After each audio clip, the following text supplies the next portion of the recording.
বিসমিল্লাহির রহমানির রহিম। আজকে আরেকটি বই নিয়ে কিছু কথা বলতে আসলাম। বইটার নাম হচ্ছে অর্ধেক নারী অর্ধেক ঈশ্বরী। বইটার লেখক আহমদ ছফা। তো প্রথম লেখক সম্পর্কে একটু বলে নিই। উনি 1943 সালে জন্মগ্রহণ করে 2001 সালে মারা যান। তো এর মাঝখানের সময়টাতে উনি চট্টগ্রাম এবং ব্রাহ্মণবাড়িয়ার বিভিন্ন স্কুল প্রতিষ্ঠানে লেখাপড়া করে পরবর্তীতে সে ঢাকা বিশ্ববিদ্যালয়ে বাংলাতে ভর্তি হন। যদিও বাংলাতে উনি অনার্স কমপ্লিট না করে রাষ্ট্রবিজ্ঞান থেকে অনার্সটা কমপ্লিট করেন এবং পরবর্তীতে একই বিশ্ববিদ্যালয়ের সমাজবিজ্ঞান বিভাগে উনি গবেষণা করেন। আছে আপাতত আর উনি অনেক বই লিখছেন, পুরস্কার পেয়েছেন, পুরস্কার গ্রহণ করেন নাই, অনেক কিছু আছে, বাট সে ব্যাপারে আজকে যাব না। আমরা বইটা নিয়ে কিছু কথা বলি। এই বইয়ের যিনি কথক, উনি লেখক কিনা আমি বলতে পারি না, বাট ওনার সাথে কথকের এবং লেখকের জীবনের অনেক কিছুই মিলে যায়। তো আমরা গল্প কথকই ধরি। তো উনি এই যে কথাটাকে এগিয়ে নিয়ে যাচ্ছেন সেটা হচ্ছে উনি সোহিনী নামে একজন মেয়ের কাছে ওনার বক্তব্যগুলো পেশ করেন, এভাবে গল্পগুলো সাজিয়ে নেন। বইটা উৎসর্গ করেন ফারজানা নামে একজনকে। গল্পটা উনি বলেন সোহিনী নামে একজনকে, এবং এখানে মেনলি দুইটা গল্প নিয়ে, দুইটা নারীর গল্প নিয়ে করা। একজন হচ্ছে দুর্দানা আর একজন হচ্ছে সামারক। তো এখানে উল্লেখ্য বিষয় যেটা, যে এখানে উনি নারীদেরকে বললেও আমরা তথাকথিত নারী বলতে যাদেরকে বুঝি, উনি তাদেরকে নিয়ে আসলে কিছু বলেন নাই।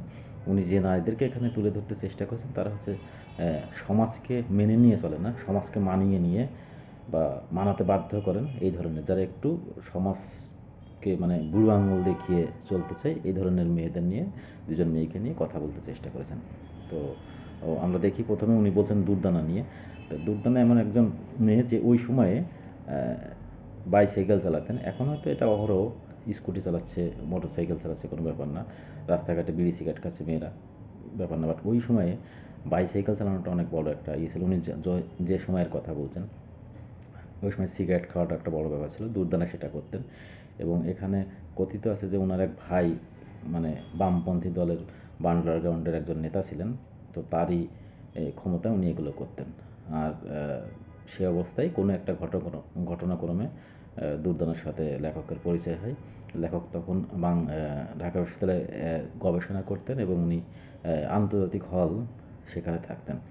লেখকের বই আমি এর আগেও পড়েছি এবং আমার একটা রিভিউ আছে, প্রথম রিভিউটা ওনার বই দিয়ে করা, সেটা চমৎকার। তো সেখানেও যেটা দেখেছি এবং এখানেও যেটা দেখলাম, বিশেষ করে যারা আমার মতো ঢাকা বিশ্ববিদ্যালয়ে লেখাপড়া করছেন বা এর আশপাশ দিয়ে চলাফেরা করছেন বা ঘুরছেন, উনি আসলে ওনার গল্পগুলোকে ঢাকা বিশ্ববিদ্যালয় কেন্দ্রিক যখন করেন মনে হয় যে সব কিছু চোখের সামনে ভাসছে। আমি বইটা যখন পড়ছি আমার মনে হচ্ছে যে এই তো হলগুলো আমার সামনে, আমি এখানে এখানে ঘুরছি। মানে আমাকে ঠিক ওই সময়ে নিয়ে যায় লেখকের। মানে ওনার গল্প বলার ধরনটা এত চমৎকার যে আপনাকে কখনোই মনে হবে না যে আপনি এখন বসে তখনকার গল্প পড়ছেন। আপনি মনে হবে যে তখন বসে তখনের সময়টাকেই আপনি দেখতেছেন। এটা একটা চমৎকার দিক। এর আগের বইটাতে আমি সেম জিনিসটাই দেখেছি। তো এখানে উনি দুর্দানার সাথে কোনো একটা মাধ্যম দিয়ে পরিচয় হওয়ার পর থেকে উনি দেখছেন যে দুর্দানার হোস্টেলে আসছে। একসময় আমরা জানতাম যে ইন্টারন্যাশনাল হলে মেয়েদেরকে যাতায়াত করার সুযোগ ছিল। তো যেতে ওনার সাথে ঘুরছে এবং সমাজে বিভিন্ন লোক ওনাকে খুব বাজে বাজে কথা বলছে, এই টাইপের একটা মেয়ের সাথে কেন মিশছে। তো মানে পরিচয়টা যেমন নাটকীয়ভাবে হলো, সমাপ্তিটা খুব নাটকীয়ভাবে হলো। সেটা হচ্ছে হঠাৎ করেই জানা গেল যে ওনার দুর্দানার যে ভাই সে মারা যায়। মারা যাওয়ার পর থেকে তখন দুর্দানাও গা ঢাকা দিলে উনিও আস্তে আস্তে ওনার সাথে সম্পর্ক শেষ। এই গেল একটা গল্প যেটা উনি সৈনিকে বললেন।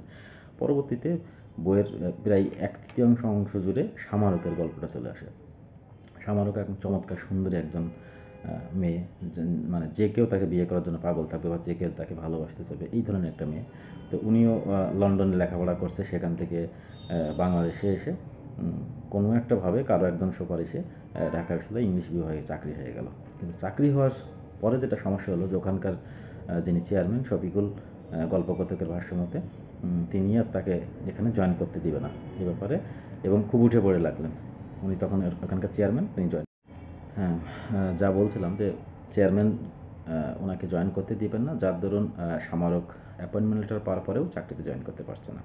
তো সেখানেও বাংলা একাডেমিতে একটা অনুষ্ঠানের মাধ্যমে সামারকের সাথে লেখকের পরিচয় হয়, যে গল্প কতগুলো পরিচয় হয়। পরিচয়ের পরে উনি কেন যেন খুব মানে নিজে চলে না, খুব দরিদ্রের মধ্য দিয়ে খুব কষ্ট করে চলতেছে, বাট কারোর কোনো ক্ষতি হচ্ছে বা এটা জানতে হলে উনি মানে উঠে পড়ে লাগতো। এবং উনারও এক ধরনের ইয়ে ছিল যে সমাজের বিরুদ্ধে কি মানে সমাজের যে স্বাভাবিক সেরকম না, সমাজের অস্বাভাবিকতার বিরুদ্ধে উনি সবসময় উঠে পড়ে লাগতেন এবং কিছু একটা করার চেষ্টা করতেন।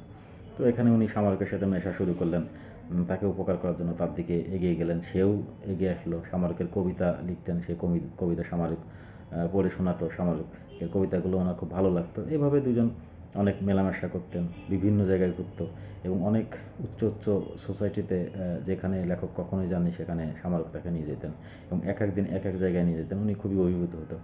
এটা নিয়েও সমাজে অনেকেই তার যারা বন্ধু, বড়, সিনিয়র, জুনিয়র সবাই তাকে অনেক কথা বলতো, তুমি কেন এই ধরনের একটা মেয়ের সাথে মিশছো। তারপরে উনি মিশতেন এবং এমন একটা পর্যায়ে আসছে যে শামারুক নিজে এসে তাকে বিয়ের প্রস্তাব দিয়েছে, বাট তিনি রাজি হন নাই, কারণ তার সে সামর্থ্য ছিল না তাকে ইয়ে করার।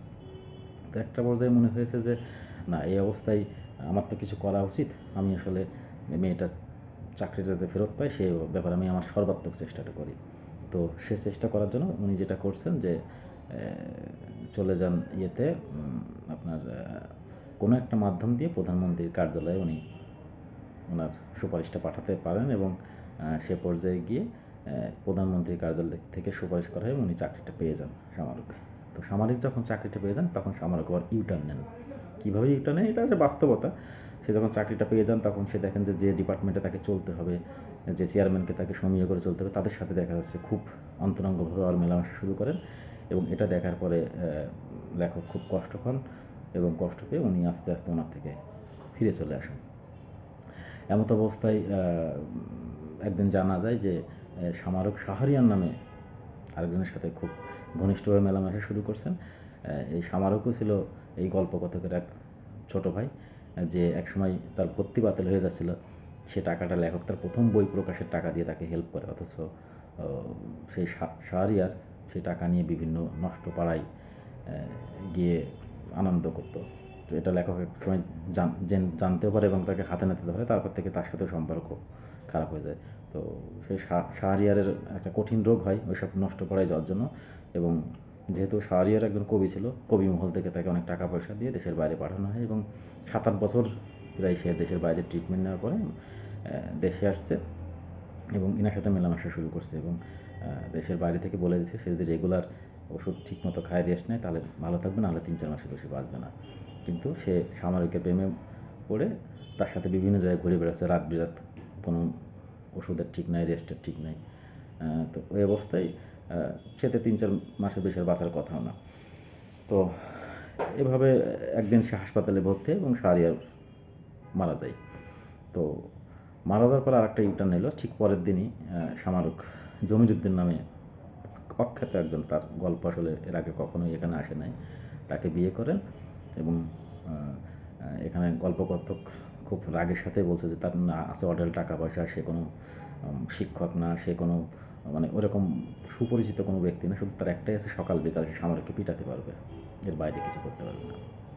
তো এই কথা বলতে গিয়ে সে জীবনের একটা ভেলবাজি বলছে এবং সেখান থেকে বলতে গিয়ে কয়েকটা লাইন বলছে সে, যে জীবন শিল্প নয়, কবিতা নয়, জীবনে যা ঘটে শিল্প এবং কবিতায় তা ঘটে না, জীবন জীবনই, জীবনের সঙ্গে অন্য কোনো কিছুর তুলনা চলে না এবং জীবন ভয়ানক নিষ্ঠুর, সমস্ত প্রতিশ্রুতি, সমস্ত প্রতিষ্ঠা, সমস্ত স্বপ্ন দুঃস্বপ্নের ওপারে জীবনের লীলা খেলা। তো শেষটা উনি এভাবে করছেন যে তাহলে শামারুকের কী হলো শেষ পর্যন্ত। তো তখন উনি আরেকটু উপহাস করে বলছেন যে যে দেশে গেলে আমাদের সম্ভ্রান্ত ঘরের ছেলেরা একটু বেয়ারা মানে হোটেলের বেয়ারার কাজ পেলে নিজেদেরকে ধন্য মনে করে, সম্ভ্রান্ত ফ্যামিলির মেয়েরা যা তাদেরকে কেউ স্পর্শ করে নাই, তারা একটা বাচ্চা দেখাশোনার চাকরি পেলে নিজেদেরকে কি সৌভাগ্য মনে করে, এবং যে দেশে না গেলে এই নশ্বর জীবনে মনে হয় যে স্বর্গ দেখা হয়নি, শেষ পর্যন্ত হয়তো সেই আমেরিকাতে গিয়েই শামারুক জীবনযাপন করছে। এভাবেই লেখক ওনার গল্পটা শেষ করেন সৈনিককে নিয়ে। তো সৈনিককে নিয়ে দুইটা গল্প বলা হয়েছে, বাট সৈনিক ডিটেলসটা এখানে জানা হয়নি। কিন্তু গল্পটা যখন আমি পড়ি বা কখনো আমার মনে হয়নি যে খুব বিরক্ত লাগছে এবং বারবার আমি স্মৃতিকাতর হয়ে যাচ্ছি, মানে ক্যাম্পাসের বিভিন্ন জায়গায় সে ঘুরতেছে যখন সবগুলো চোখের সামনে ভেসে উঠছে এবং আমি ঠিক ওই সময়টাতে চলে গিয়েছি। তো এর আগেও একটা বই পড়েছি, এখন একটা বললাম, লেখকের এটা মানে অসাধারণ একটা ক্ষমতা যে উনি ওনার সময় নিয়ে গিয়ে আপনাকে গল্পটা শোনাবেন। ধন্যবাদ সবাইকে, ভালো থাকবেন।